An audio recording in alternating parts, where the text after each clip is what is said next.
नमस्तेऽस्तु महामाये श्रीपीठे सुरपूजिते शङ्खचक्र गदाहस्ते महालक्ष्मि नमोऽस्तुते।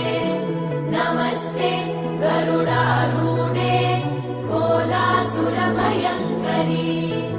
सर्वपाप हरे देवी महालक्ष्मि नमोऽस्तुते।